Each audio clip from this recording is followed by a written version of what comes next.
Hello दोस्तों, अधिगम की ऑनलाइन क्लासों में आपका स्वागत है। दोस्तों, संविधान के अंदर जो रीड लेवल फर्स्ट सेकंड पटवारी और कई एग्ज़ामों में संविधान से संबंधित कई प्रश्न पूछे जाते हैं, उन प्रश्नों को किस प्रकार हम हल करें, किस प्रकार पूरी जानकारी हमें हो, उसको लेकर के मैं यहाँ पर आया हूँ। दोस्तों, संविधान के अंतर्गत जो आज हम टॉपिक प्रारंभ करने जा रहे हैं वह स्थानीय शासन के अंतर्गत पंचायती राज व्यवस्था।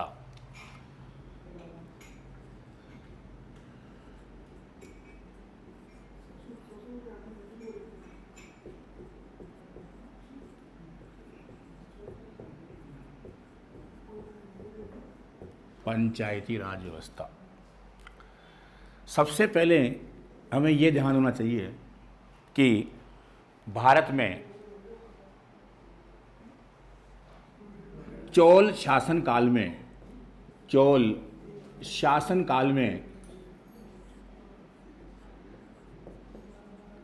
नाडु परिषद का गठन स्थानीय शासन के अंतर्गत किया गया था।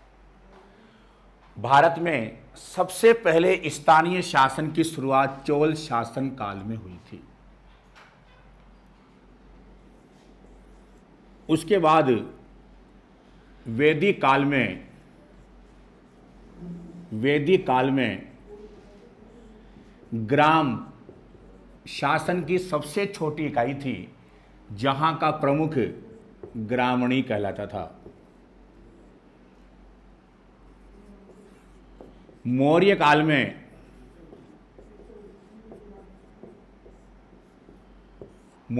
में चाणक्य के द्वारा अपनी पुस्तक अर्थशास्त्र में भी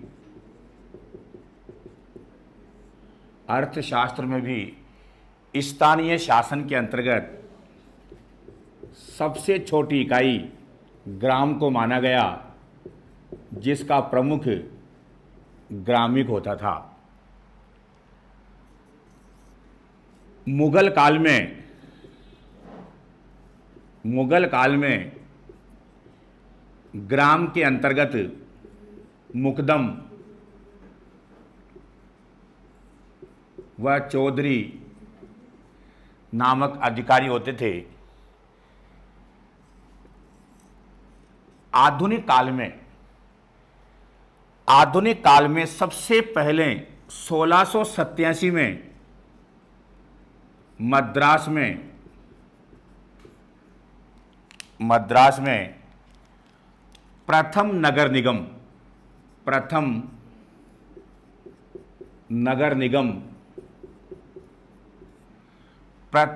निगम की स्थापना की गई। राजस्थान में 1864 में माउंट आबू में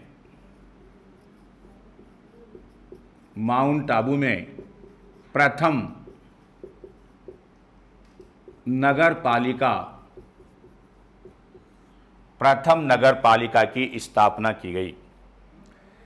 चोल शासन के अंतर्गत नाडु परिषद से स्थानीय शासन की शुरुआत मानी जाती है। वैदिक काल में ग्राम का प्रमुख अधिकारी ग्रामणी होता था।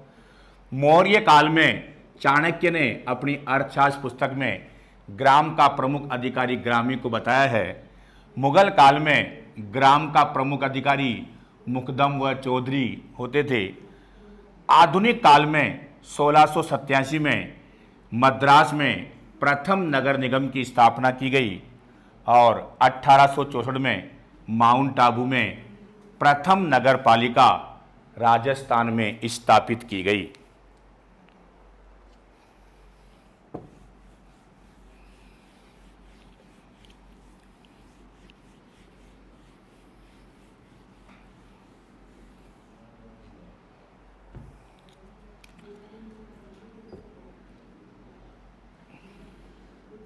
स्वतंत्रता से पूर्व राजस्थान में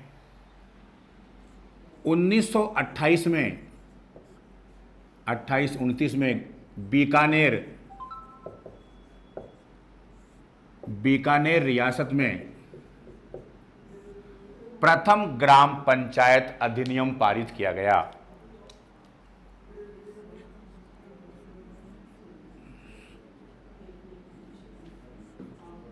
1939 में जयपुर रियासत में दूसरा ग्राम पंचायत अधिनियम पारित हुआ।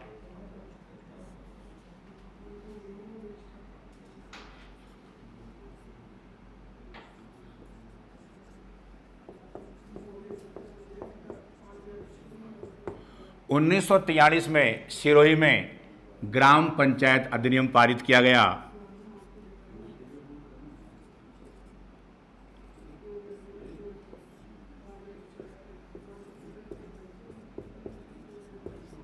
भरतपुर रियासत में और सबसे बाद में करौली रियासत में ग्राम पंचायत अधिनियम पारित किए गए। ये 5 रियासतें जहां पर ये अधिनियम पारित किए गए, इन 5 रियासतों को क्रम से याद करने के लिए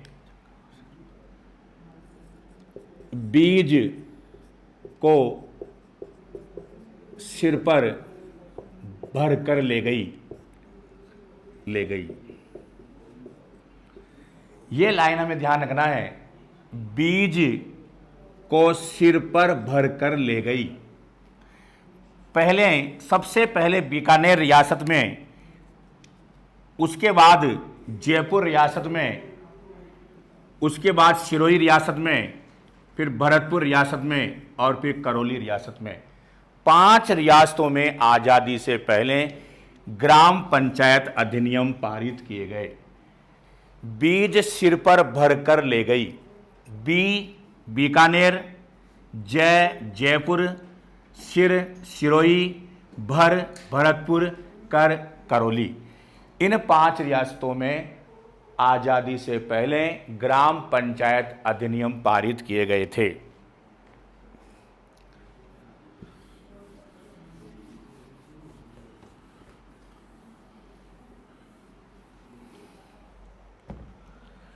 आज़ादी के बाद 1948 में जब राजस्थान का एकीकरण का कार्य चल रहा था, उस समय संयुक्त राजस्थान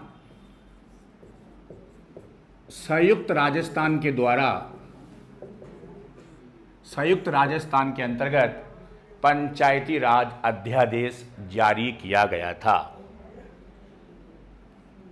हमारे संविधान में भाग 9 अनुच्छेद 243 के अंतर्गत ग्राम पंचायत या पंचायती राज व्यवस्था का उल्लेख किया गया है। भाग 9 अनुच्छेद 243 के अंतर्गत पंचायती राज व्यवस्था का उल्लेख किया गया है। अनुच्छेद 40 के अंतर्गत नीति निर्देशक तत्वों में यह प्रावधान किया गया है कि राज्य सरकार राज्य में ग्राम स्वराज्य की प्राप्ति के लिए ग्राम पंचायतों का गठन करे। स्थानीय शासन के संदर्भ में सबसे इंपॉर्टेंट बात क्या है कि स्थानीय शासन का पिता लॉर्ड रिपन को कहा जाता है। स्थानीय शासन का जनक, स्थानीय शासन का पिता लॉर्ड रिपन को कहा जाता है, जिन्होंने 1882 में जो सुझाव दिए थे, उन्हें स्थानीय शासन का मैग्ना कार्टा कहा जाता है। स्थानीय शासन का मैग्ना कार्टा कहा जाता है। यह सबसे इंपॉर्टेंट बात है इसमें कि स्थानीय शासन का जनक एवं पिता लॉर्ड रिपन को कहा जाता है, जो भारत के वायसराय थे, जिन्होंने 1882 में जो सुझाव दिए थे उन सुझावों को स्थानीय शासन का मैग्ना कार्टा कहा जाता है।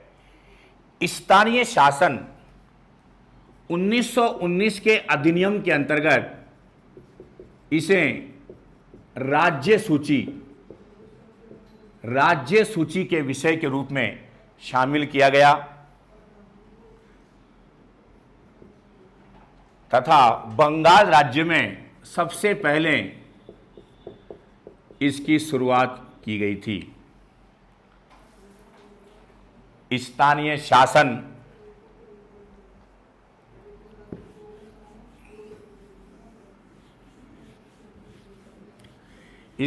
शासन वर्तमान में राज्य सूची का विषय है।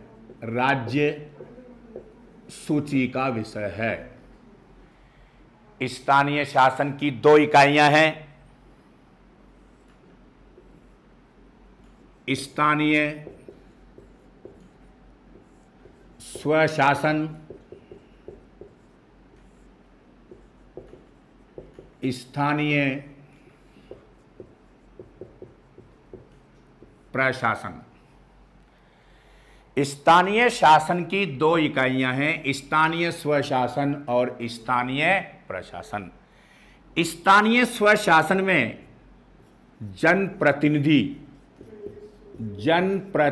आते हैं, यानी जनता द्वारा चुने गए प्रतिनिधि, और स्थानीय प्रशासन में लोक सेवक यानी राज्य सरकार द्वारा नियुक्त कर्मचारी स्थानीय प्रशासन के अंतर्गत आते हैं। स्थानीय स्वशासन को अस्थायी कार्यपालिका कहते हैं। अस्थायी कार्यपालिका कहते हैं क्योंकि एक निश्चित समयावधि के बाद इन्हें भंग कर दिया जाता है और ये स्थायी कार्यपालिका कहते हैं।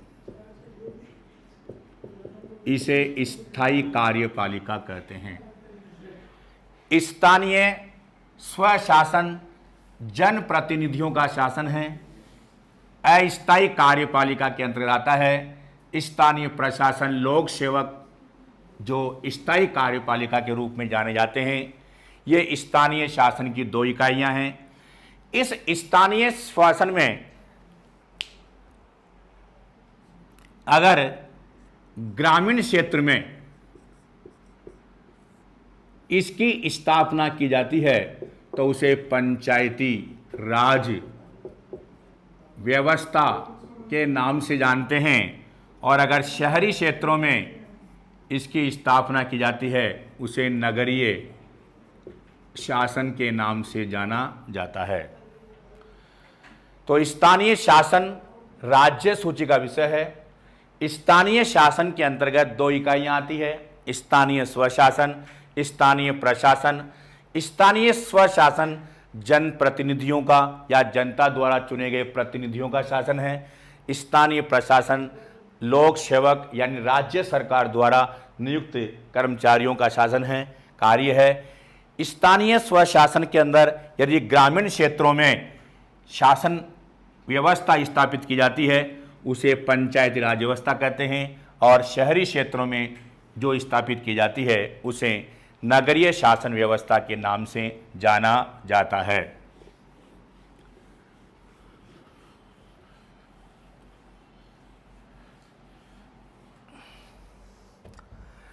भारत में पंचायती राज व्यवस्था की जो 2 इकाइयां हैं, एक तो पंचायती राज और एक नगरीय शासन, ये स्थानीय शासन की 2 इकाइयां हैं। ये भाग 9 में और ये भाग 9 क में आती है। अनुच्छेद 243 क से न तक, 243 तय से लेकर के यह तक या अंग्रेजी में ए से लेकर के ओ तक और पी से लेकर के जेड तक। ये भाग 9 अनुच्छेद कैसे न यानी और ये तैसे ये मूल संविधान में नहीं थे, लेकिन इनको 73वें संशोधन के अंतर्गत 11वीं अनुसूची जोड़कर संविधान में शामिल किया गया और इसको 74वें संशोधन के अंतर्गत 12वीं अनुसूची जोड़कर संविधान में शामिल किया गया। 73वां संशोधन अधिनियम 24 अप्रैल 1993 में भारत में लागू हुआ। राजस्थान में 23 अप्रैल 1994 में लागू किया गया। इसे 1 जून 1993 में लागू किया गया था। ये पंचायती राज व्यवस्था व नगरीय शासन में मुख्य अंतर है। पंचायती राज भाग 9 में, ये भाग 9 क में अनुच्छेद 243 कैसे न या ए से ओ, 243 तय से ये या पी से जेड तक 73वें संशोधन में 11वीं अनुसूची जोड़ करके और पंचायती राज व्यवस्था को संवैधानिक संरक्षण दिया गया था। और इसमें 74वें संशोधन के अंतर्गत 12वीं अनुसूची जोड़कर ये अनुच्छेद शामिल करके और नगरीय शासन व्यवस्था को संवैधानिक संरक्षण दिया गया। 73वां संशोधन अधिनियम भारत में 24 अप्रैल 1993 में लागू हुआ, जबकि राजस्थान में 23 अप्रैल 1994 में लागू हुआ। 1 जून 1993 में 74वें संशोधन अधिनियम को लागू किया गया था।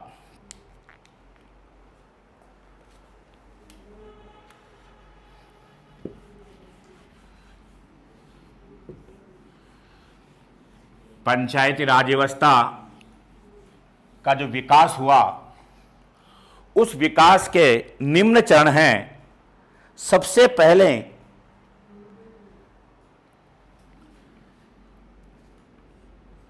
के.एम. मुंशी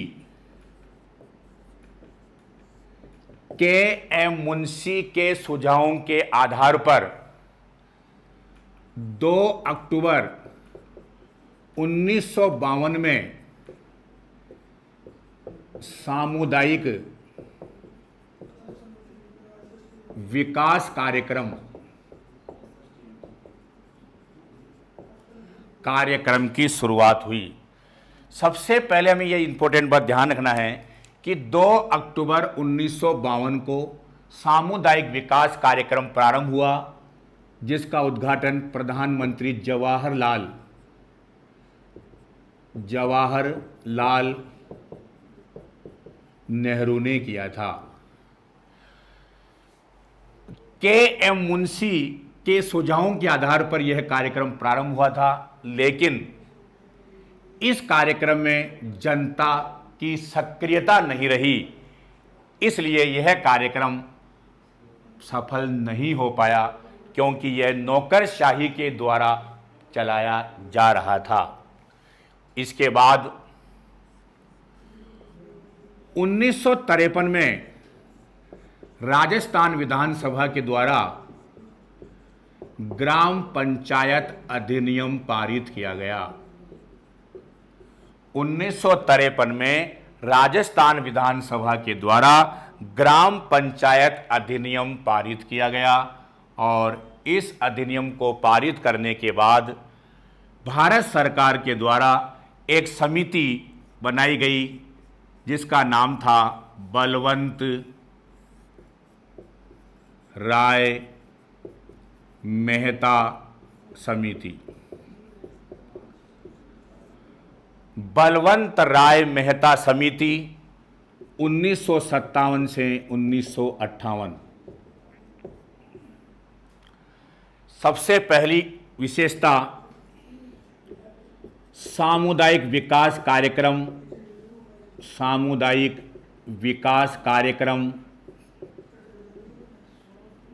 कार्यक्रम की समीक्षा करने, सामुदायिक विकास कार्यक्रम की समीक्षा करने और पंचायती राज व्यवस्था का अध्ययन करने के लिए यह समिति गठित की गई थी। सामुदायिक विकास कार्यक्रम की समीक्षा करने, पंचायती राज व्यवस्था का अध्ययन करने के लिए यह समिति गठित की गई थी। इस समिति ने जो सुझाव दिए उनमें सबसे पहला सुझाव पंचायती राज व्यवस्था में लोकतंत्रात्मक विकेंद्रीकरण,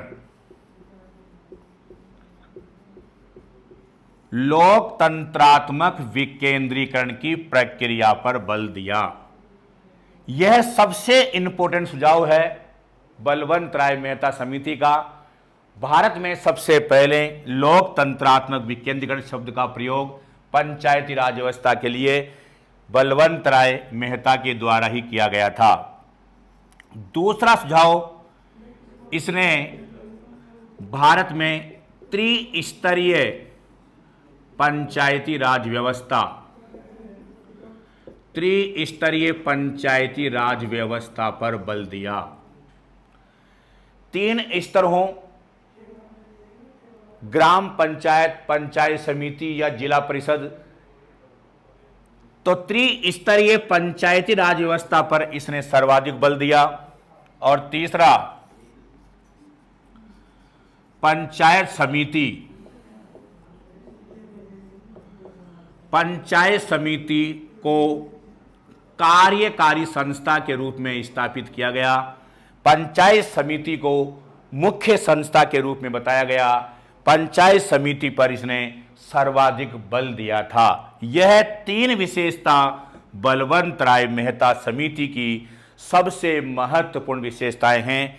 पहली, लोकतंत्रात्मक विकेंद्रीकरण का सुझाव भारत में सबसे पहले देने वाली समिति का नाम था बलवंत राय मेहता समिति। दूसरा, त्रिस्तरीय पंचायती राज व्यवस्था पर बल दिया।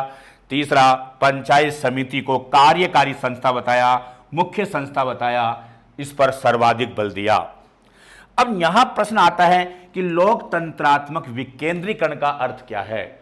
लोकतंत्रात्मक विकेंद्रीकरण का मतलब होता है स्थानीय शासन में ज़्यादा से ज़्यादा लोगों को भागीदार बनाना, ज़्यादा से ज़्यादा लोगों की जन भागीदारी तैयार करना। यही लोकतंत्रात्मक विकेंद्रीकरण का उद्देश्य है। ये बलवंत राय मेहता समिति के द्वारा निर्धारित किया गया।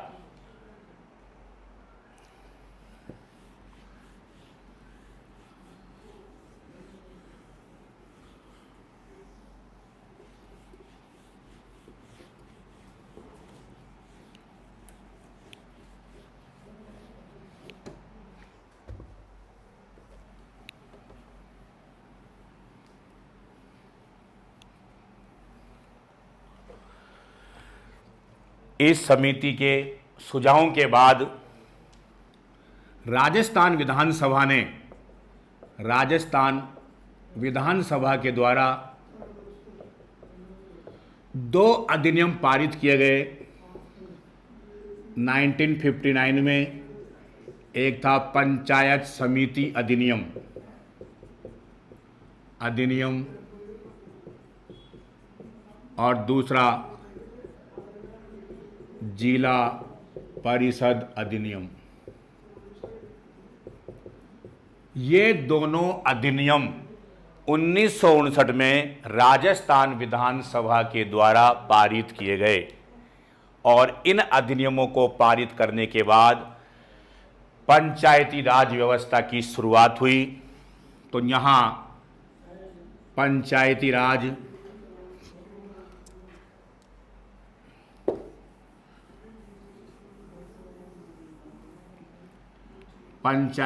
व्यवस्था का सूत्रपात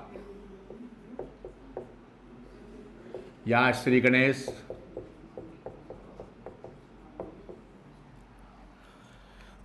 सबसे पहले इसमें हमें यह ध्यान रखना है कि इसका समय क्या था जब ये प्रारंभ हुई। समय था 2 अक्टूबर 1959।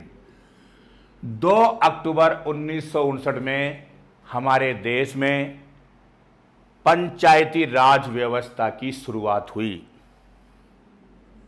स्थान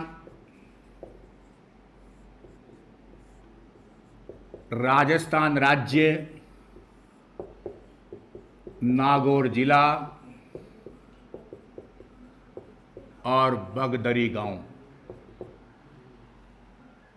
राजस्थान राज्य, नागौर जिला, बगदरी गांव। देश में सबसे पहले पंचायती राज व्यवस्था का शुभारंभ राजस्थान राज्य में नागौर जिले में बगदरी गांव में किया गया। उद्घाटनकर्ता प्रधानमंत्री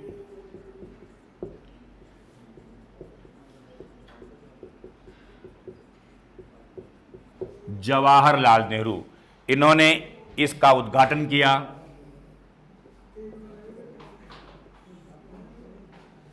तत्कालीन राष्ट्रपति, जब ये व्यवस्था प्रारंभ हुई थी हमारे देश में, उस समय भारत के राष्ट्रपति थे डॉक्टर राजेंद्र प्रसाद, जिनके समय में यह व्यवस्था प्रारंभ की गई। तत्कालीन राजस्थान के मुख्यमंत्री या सीएम मोहनलाल सुखाड़िया उस समय राजस्थान के मुख्यमंत्री थे, जिन्हें आधुनिक राजस्थान का निर्माता, जिन्होंने राजस्थान में 17 वर्ष तक मुख्यमंत्री के पद पर कार्य किया था। तत्कालीन राजस्थान के राज्यपाल गुरुमुख निहाल सिंह,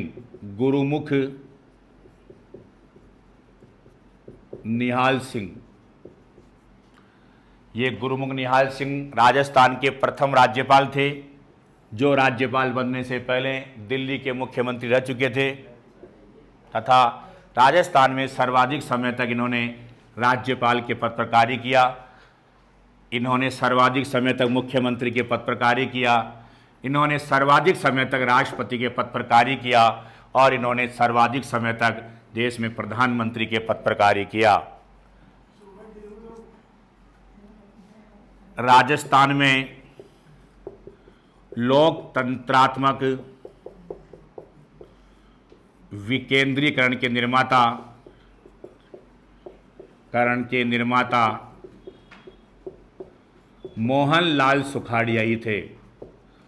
मोहनलाल सुखाड़िया राजस्थान में लोकतंत्रात्मक विकेंद्रीकरण प्रक्रिया के निर्माता थे। सूत्रधार, राजस्थान में पंचायती राज व्यवस्था का सूत्रधार भगवती लाल मेहता को कहा जाता है, जो उस समय राजस्थान के मुख्य सचिव थे। इस प्रकार हमारे देश के अंदर सबसे पहले पंचायती राज व्यवस्था राजस्थान राज्य में 2 अक्टूबर 1959 में प्रारंभ हुई, जिसका उद्घाटन प्रधानमंत्री जवाहरलाल नेहरू के द्वारा राजस्थान राज्य के नागौर जिले में बगदरी गांव में किया गया। उस समय भारत के राष्ट्रपति डॉक्टर राजेंद्र प्रसाद थे। राजस्थान के मुख्यमंत्री मोहनलाल सुखाड़िया, राजस्थान के राज्यपाल गुरुमुख निहाल सिंह व राजस्थान में लोकतंत्रात्मक विकेंद्रीकरण के निर्माता मोहनलाल सुखाड़िया तथा राजस्थान में पंचायती राज व्यवस्था के सूत्रधार भगवती लाल मेहता थे, जो उस समय राज्य के मुख्य सचिव भी थे। 2 अक्टूबर को पंचायती राज व्यवस्था पूरे देश में राजस्थान में प्रारंभ होने के बाद 11 अक्टूबर 1959 में आंध्र प्रदेश राज्य में शहादर नगर आंध्र प्रदेश राज्य में शाहदर नगर में यह पंचायती राज व्यवस्था प्रारंभ हुई, जो इस व्यवस्था को प्रारंभ करने वाला देश का दूसरा राज्य था तथा इसी राज्य में सर्वप्रथम त्रिस्तरीय पंचायती राज व्यवस्था को लागू किया गया। भारत में त्रिस्तरीय पंचायती राज व्यवस्था को प्रारंभ करने वाला पहला राज्य आंध्र प्रदेश था, जहां पर यह व्यवस्था प्रारंभ हुई। इस व्यवस्था को प्रारंभ करने के बाद भारत में एवं राजस्थान राज्य में इसके विकास के लिए कई प्रयास हुए, कई समितियां बनाई गई, जिनमें सबसे पहले बात करते हैं संथानम समिति।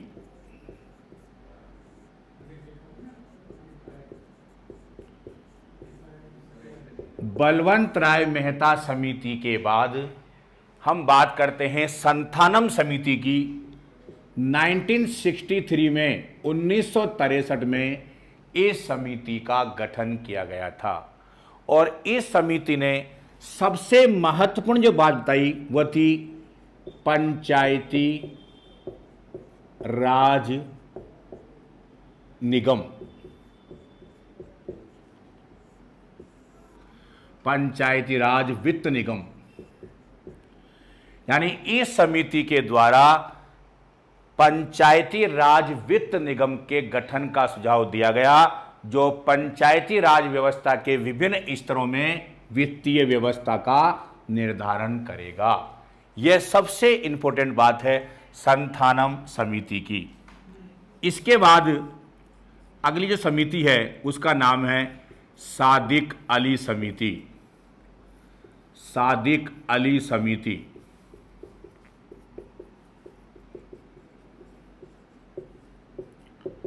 1963 से 64 यह समिति राजस्थान सरकार के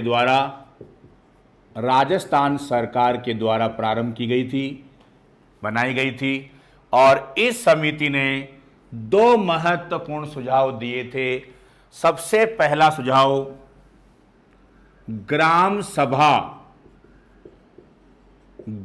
सभा को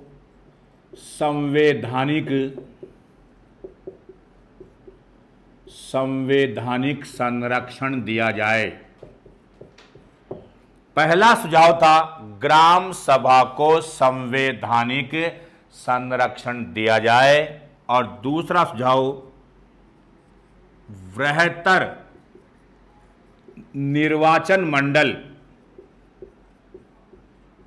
मंडल गठित किया जाए,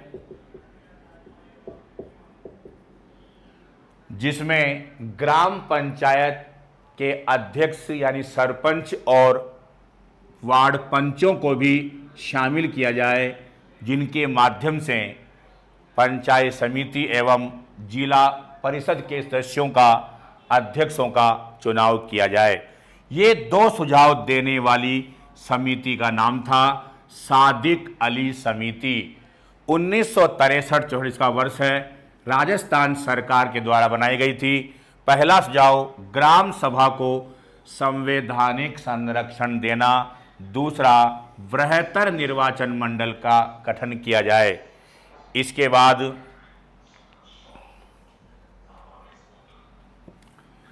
इसके बाद राजस्थान सरकार के द्वारा एक और समिति गठित की गई, जिसका नाम था गिरधारी लाल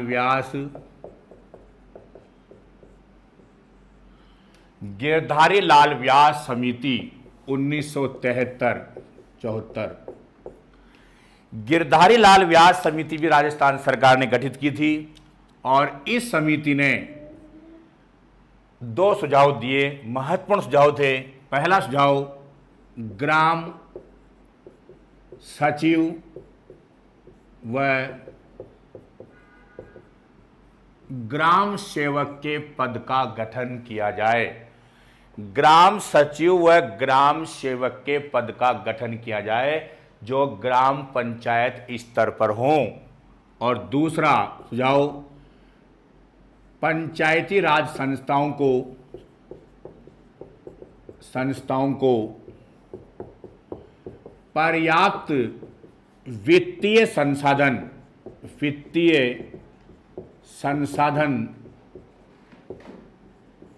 उपलब्ध कराए जाएं। ये दो सुझाव देने वाली समिति का नाम था गिरधारी लाल व्यास समिति, जो राजस्थान सरकार के द्वारा गठित की गई थी। इसके बाद भारत सरकार में मोरारजी देसाई सरकार या जनता पार्टी सरकार के द्वारा पंचायती राज व्यवस्था के ढांचे में सुधार लाने के लिए पतनोन्मुखी या पतन की ओर अग्रसित पंचायती राज व्यवस्था को सुधार लाने के लिए अशोक मेहता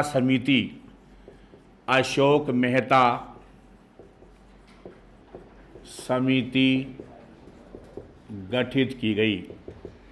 अशोक मेहता समिति,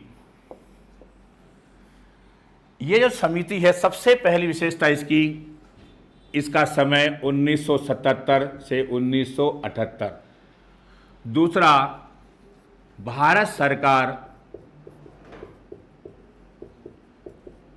जनता पार्टी सरकार या मोरारजी देसाई सरकार के द्वारा यह समिति गठित की गई थी। तीसरा, पतनोन्मुखी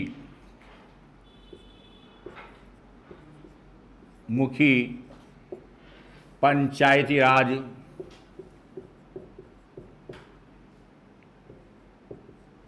सुधार लाना, इसके ढांचे को मजबूत बनाना, ये दो उद्देश्य इसके निर्धारित किए गए थे।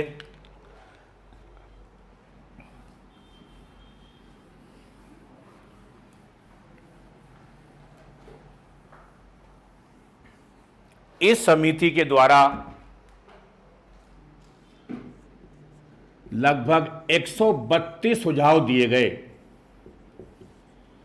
इस समिति के द्वारा 132 सुझाव दिए गए थे और इन 132 सुझावों में सबसे पहले द्विस्तरीय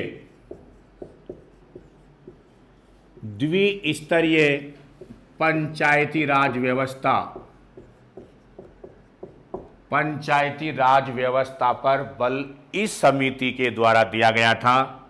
सबसे इंपॉर्टेंट सुझाव है ये, द्विस्तरीय पंचायती राज व्यवस्था पर बल दिया इसने। इन दो स्तरों में एक मंडल पंचायत और दूसरा जिला परिषद।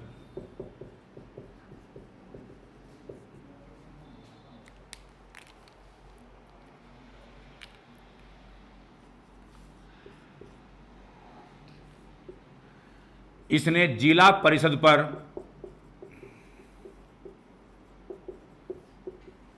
विशेष बल दिया।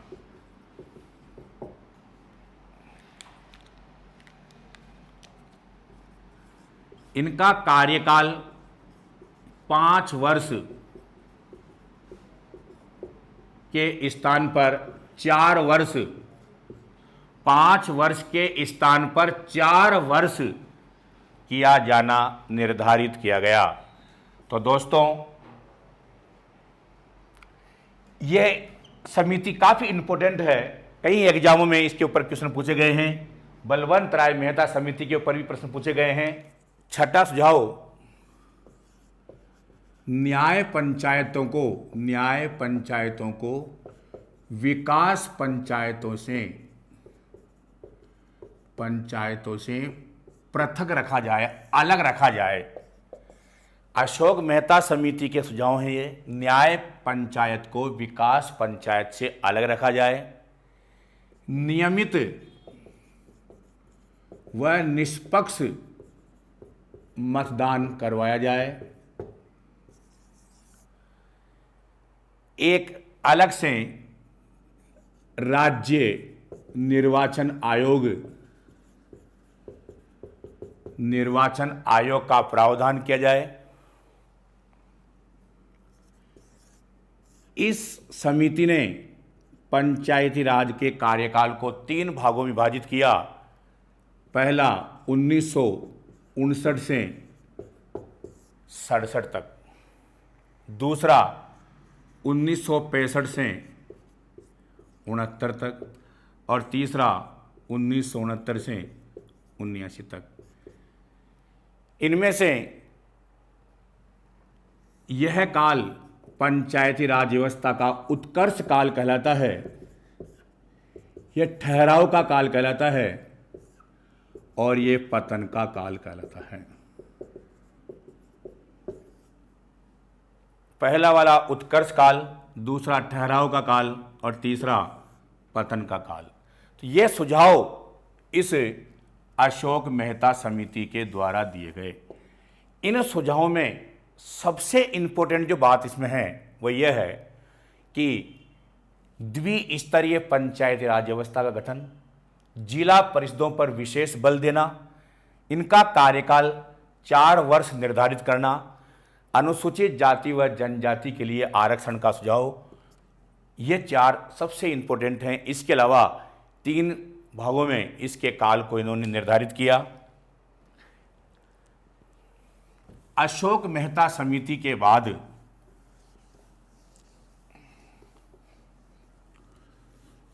विकास के अन्य क्रम में हम बात करते हैं राव समिति की।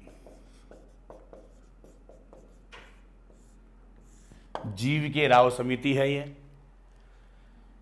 भारत सरकार द्वारा 1985 में यह समिति बनाई गई थी, जिसे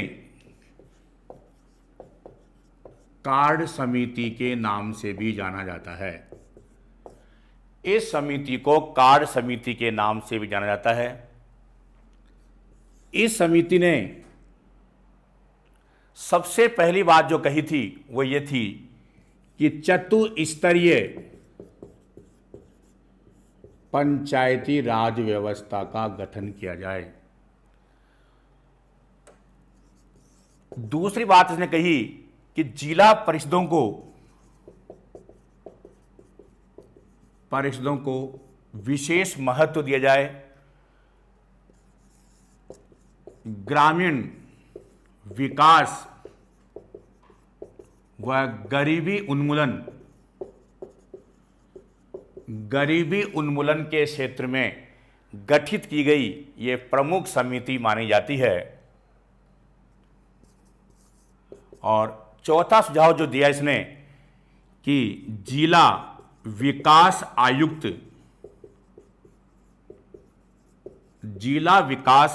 का गठन किया जाए।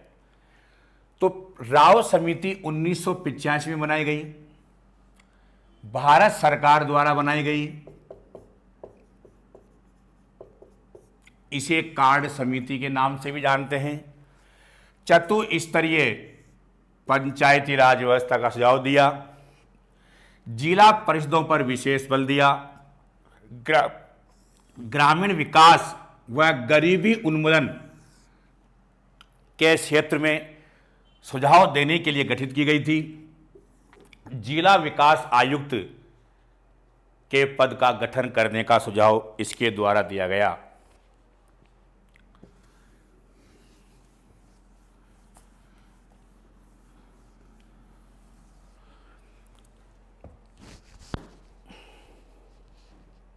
इसके बाद पंचायती राज विकास में ही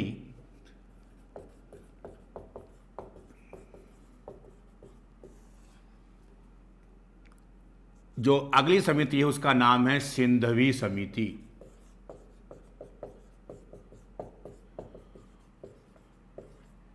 सिंधवी समिति, जिसका समय है 1986।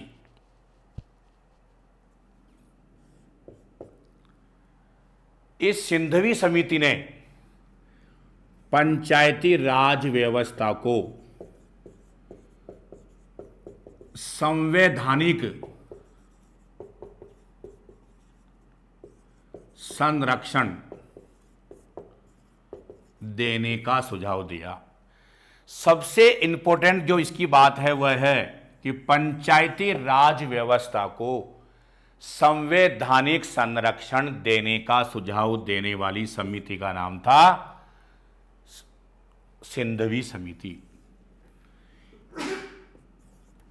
इस समिति ने ग्राम सभा को भी संवैधानिक संरक्षण देने की बात कही और इस समिति के सुझावों के आधार पर संसद में 64वां संशोधन अधिनियम प्रस्तुत किया गया, जो लोकसभा में पारित किया जा चुका था।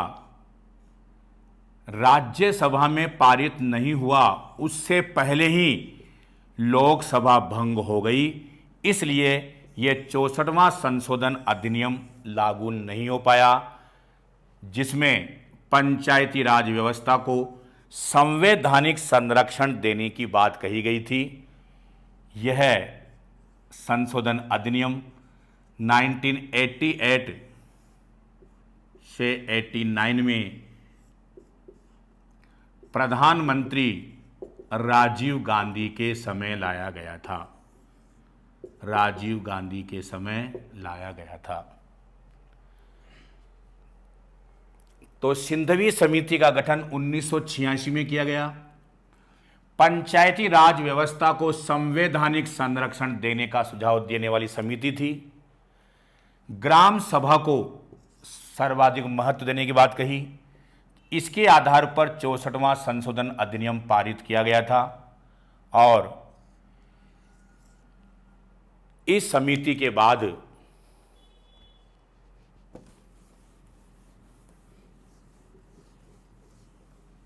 1988 में पीके थुंगन समिति का गठन किया गया। 1988 में पीके थुंगन समिति, और इस समिति के गठन के बाद एक पंचायती राज विभाग का उल्लेख मिलता है। पंचायती राज विभाग 1985 में केंद्रीय कैबिनेट मंत्रालय के द्वारा इसको अनुमति प्रदान की गई तथा 1989 में इसकी स्थापना हुई। इसका रजिस्ट्रेशन हुआ 1989 में।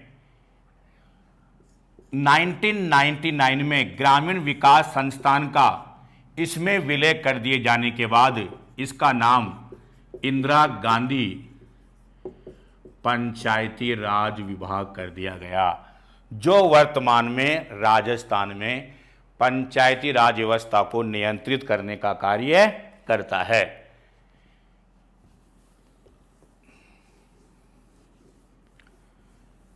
इसके बाद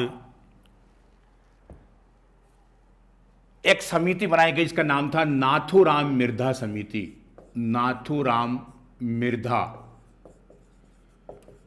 समिति 1991। ये नाथूराम मिर्धा राजस्थान राज्य के नागौर जिले से संबंधित थे और इस समिति के सुझावों के आधार पर संसद के द्वारा 73वां संशोधन अधिनियम पारित किया गया, जिसे पंचायती राज अधिनियम भी कहा जाता है, जिसके अनुसार वर्तमान में भारत में पंचायती राज व्यवस्था का संचालन किया जा रहा है। 73वें संशोधन अधिनियम को पंचायती राज अधिनियम के नाम से भी जाना जाता है। 1/3 आरक्षण या 33% आरक्षण महिलाओं के लिए इस अधिनियम के अंतर्गत पहली बार प्रदान किया गया।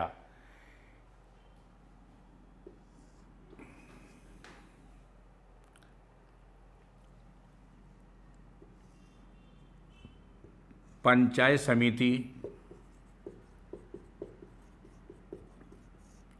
और जिला परिषद में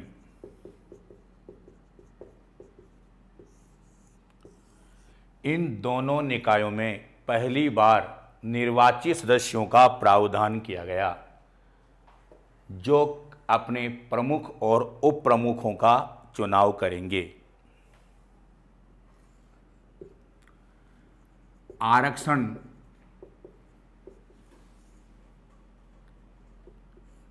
एससी व एसटी के लिए जनसंख्या के अनुपात में आरक्षण का प्रावधान किया गया, लेकिन ओबीसी के लिए 15% आरक्षण का प्रावधान इस 73वें संशोधन के अंतर्गत किया गया। आरक्षण का निर्धारण चक्रीय आधार पर किया गया, अर्थात हर 5 वर्षों के बाद इनका पुनर्निर्धारण किए जाने की व्यवस्था की गई।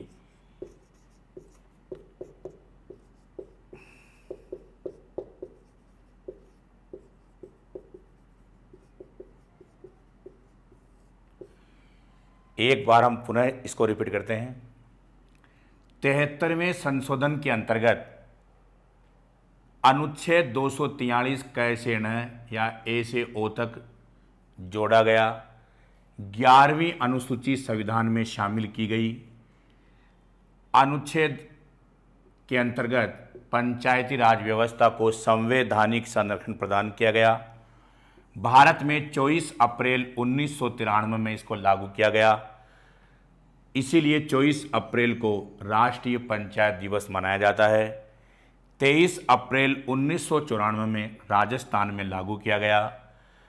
इस अधिनियम के अनुसार पंचायती राज संस्थाओं का कार्यकाल 5 वर्ष निर्धारित किया गया, जो प्रथम बैठक से माना जाता है। इनके प्रमुखों व उप प्रमुखों के विरुद्ध अविश्वास प्रस्ताव 2 वर्ष बाद लाया जा सकता है। यदि 2 वर्ष बाद अविश्वास प्रस्ताव पारित नहीं हो तो उसे पुनः 1 वर्ष बाद ही लाया जा सकता है। अंतिम वर्ष में यह अविश्वास प्रस्ताव लाने का प्रावधान नहीं है। अविश्वास प्रस्ताव पारित करने के लिए 73वें संशोधन में 2/3 बहुमत का प्रावधान किया गया, लेकिन वर्तमान में 3/4 बहुमत के आधार पर इनके प्रमुखों और उप प्रमुखों को हटाया जा सकता है। राज्य वित्त आयोग का प्रावधान किया गया, जो राज्य में पंचायती राज संस्थाओं की वित्तीय व्यवस्था का निर्धारण करता है। के गोयल को प्रथम वित्त आयोग का अध्यक्ष बनाया गया, जिसका कार्यकाल 5 वर्ष का होता है। राज्य निर्वाचन आयोग का भी प्रावधान किया गया, जो राज्य में पंचायती राज व्यवस्था के निर्वाचन से संबंधित व्यवस्था करता है। अमर सिंह राठौड़ को राजस्थान में प्रथम निर्वाचन आयोग का अध्यक्ष बनाया गया। महिलाओं के लिए 1/3 या 33% आरक्षण का प्रावधान पहली बार इसी संशोधन अधिनियम के अंतर्गत किया गया। पंचायत समिति एवं जिला परिषदों में कुछ नए सदस्यों का प्रावधान किया गया, जो प्रत्यक्ष रूप से जनता द्वारा निर्वाचित होते हैं तथा ये दोनों अपने अपने प्रमुखों व उप प्रमुखों का निर्वाचन करते हैं। इनमें ओबीसी के लिए 15% आरक्षण का प्रावधान किया गया, जो वर्तमान में 21% है। अनुसूचित जाति व जनजाति के लिए जनसंख्या के अनुपात में आरक्षण का प्रावधान किया गया। ये आरक्षण चक्रीय आधार पर निर्धारित किया गया है, जिसका अर्थ हर 5 वर्ष के बाद इसका निर्धारण करना है। ये सारी विशेषताएं 73वें संशोधन अधिनियम के अंतर्गत है। इसके बाद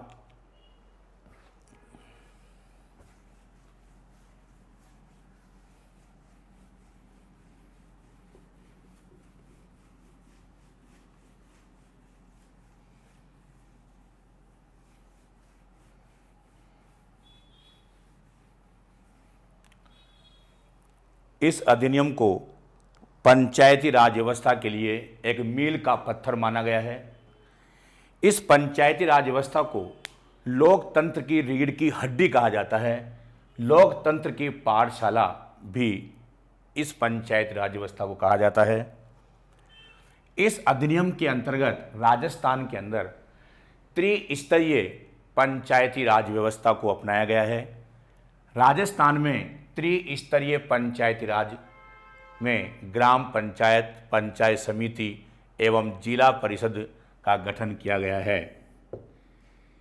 इसके बाद 2010 में व्यास समिति के द्वारा 5 कार्य पंचायती राज निकायों को प्रदान किए गए। हम जानते हैं कि 29 कार्य 73वें संशोधन के अंतर्गत पंचायती राज संस्थाओं को प्रदान किए गए थे। 29 कार्य 73वें संशोधन के अंतर्गत पंचायती राज संस्थाओं को प्रदान किए गए थे, जिनमें से 5 कार्य और पंचायत राज संस्थाओं को प्रदान किए गए, जो 29 में से ही हैं। इन 5 कार्यों में प्राथमिक शिक्षा,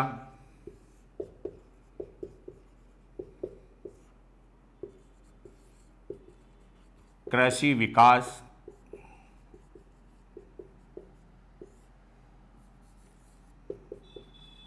चिकित्सा व स्वास्थ्य,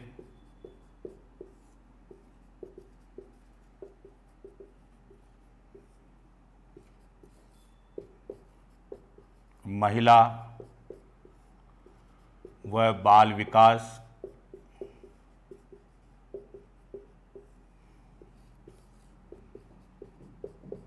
सामाजिक न्याय व अधिकारिता।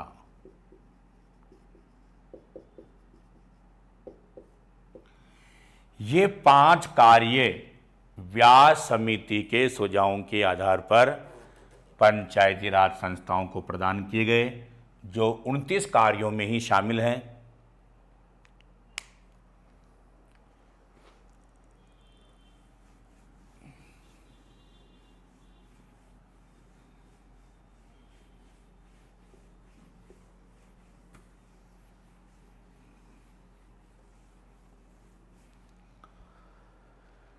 इस पंचायती राज व्यवस्था के अंतर्गत राजस्थान में जो त्रिस्तरीय पंचायती राज व्यवस्था का ढांचा अपनाया गया है, उसकी स्थिति निम्न प्रकार है।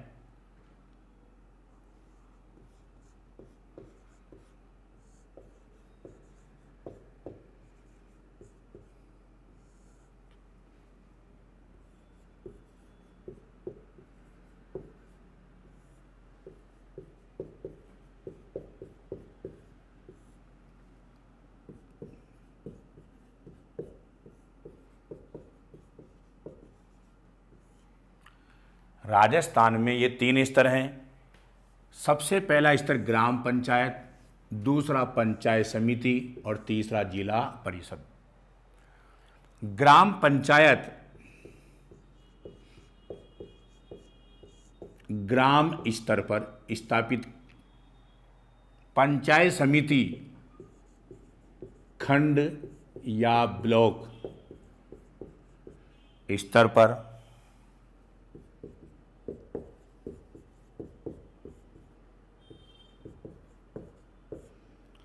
जिला परिषद जिला स्तर पर स्थापित की गई है।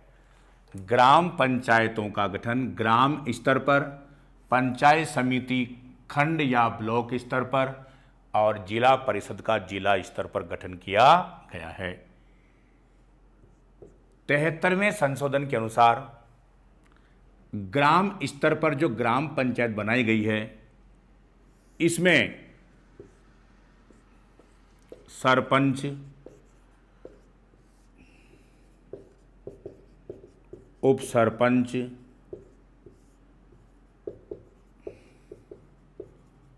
वार्ड पंच, ये एक ग्राम पंचायत न्यूनतम 3000 जनसंख्या पर निर्धारित की गई है। न्यूनतम 3000 की जनसंख्या पर एक ग्राम पंचायत का गठन किया गया है, जिसमें सरपंच, उप सरपंच व वार्ड पंच आते हैं। इन वार्ड पंचों की न्यूनतम संख्या 9 प्रति 1000 की जनसंख्या पर 2 की वृद्धि की जाती है। प्रति 1000 की जनसंख्या वृद्धि होने पर 2 की वृद्धि की जाती है। जैसे यदि किसी ग्राम पंचायत की जनसंख्या 4000 है तो वहां 11 वार्ड मेंबर होंगे। 5000 है तो 13 वार्ड मेंबर होंगे। लेकिन यदि 5500 संख्या है तब भी वहां संख्या 13 ही रहेगी।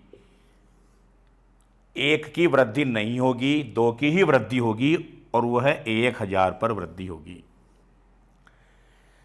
ग्राम पंचायत में न्यूनतम 9 वार्ड होते हैं। प्रति 1000 पर 2 की वृद्धि की जाती है। जैसे ये जो मैंने एग्जाम्पल दिखाया है, 4000 की जनसंख्या पर 11 यानी 3000 पर 9, 1000 की वृद्धि होने पर 4000 पर 11, 5000 पर 13, 5500 पर 13 ही रहेगी, 14 नहीं होगी। दूसरा स्तर पंचायत समिति 1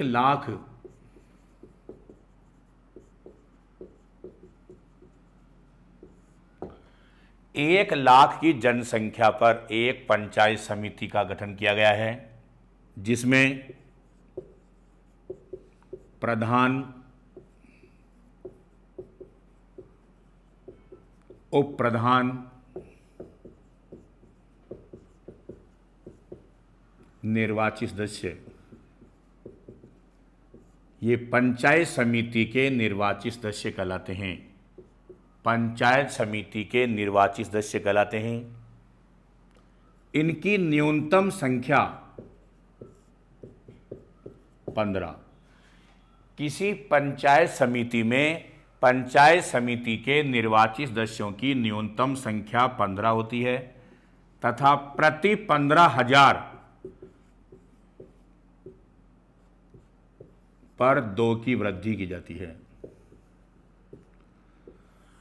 जैसे यदि किसी पंचायत समिति की जनसंख्या 1,15,000 है तो वहाँ 17, 1,30,000 है 19 और 1,40,000 है तो वहाँ पर 19 ही संख्या रहेगी, यानी 15,000 पर ही वृद्धि होगी, उससे कम पर कोई वृद्धि नहीं होगी।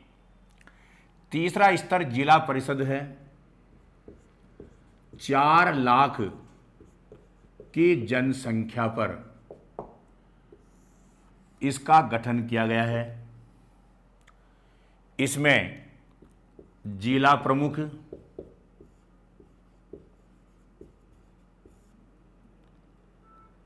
उप जिला प्रमुख,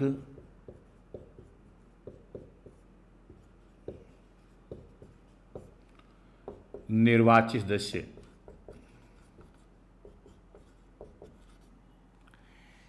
इनकी न्यूनतम संख्या 17 होती है और प्रति 1 लाख 2 की वृद्धि की जाती है। जैसे किसी जिला परिषद में यदि 5 लाख जनसंख्या है तो वहाँ 6 लाख है तो 21, अगर 6,50,000 है तो वहाँ 21 ही संख्या रहेगी। इस प्रकार राज्य में 73वें संशोधन अधिनियम के बाद इन पंचायती राज संस्थाओं की जो सदस्य हैं उनका निर्धारण किया गया। इसके बाद वसुंधरा राजे के समय कटारिया समिति ने तथा अशोक गहलोत के समय वर्तमान में सचिन पायलट समिति ने इनका पुनर्गठन किया है। इन 3 स्तरों में सबसे पहले हम बात करते हैं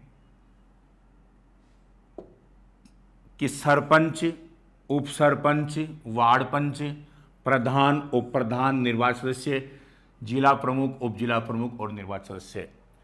इनमें सरपंच, वार्ड पंच, निर्वाचित सदस्य और ये निर्वाचित सदस्य, सरपंच, वार्ड पंच, पंचायत समिति के निर्वाचित सदस्य और जिला परिषद के निर्वाचित सदस्यों का निर्वाचन प्रत्यक्ष रूप से वयस्क मताधिकार के आधार पर फर्स्ट फास्ट द पोस्ट प्रणाली के अनुसार किया जाता है।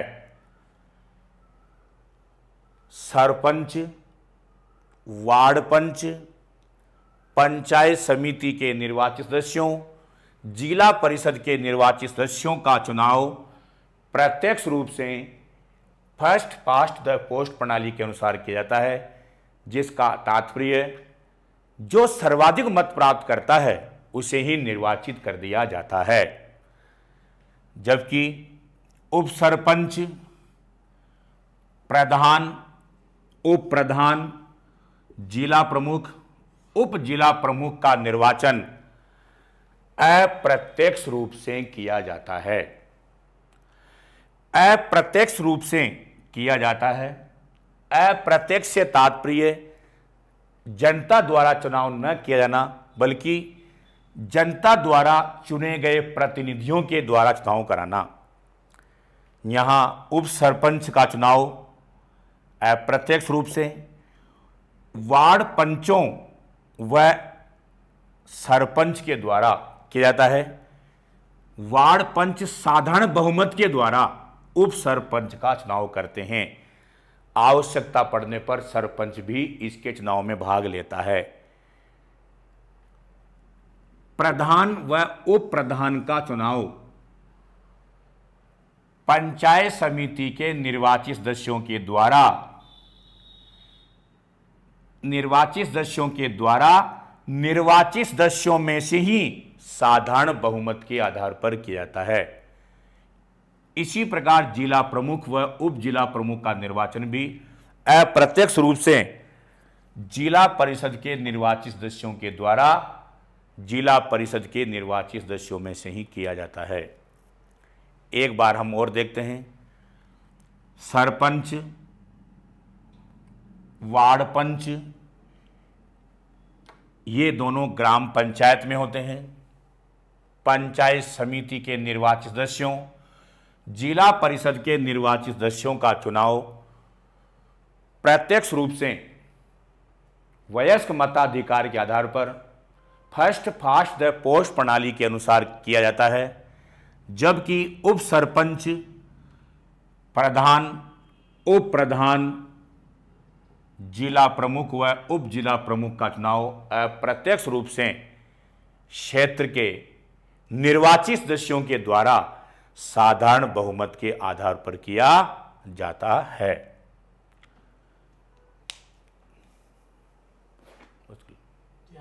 खत्म करो।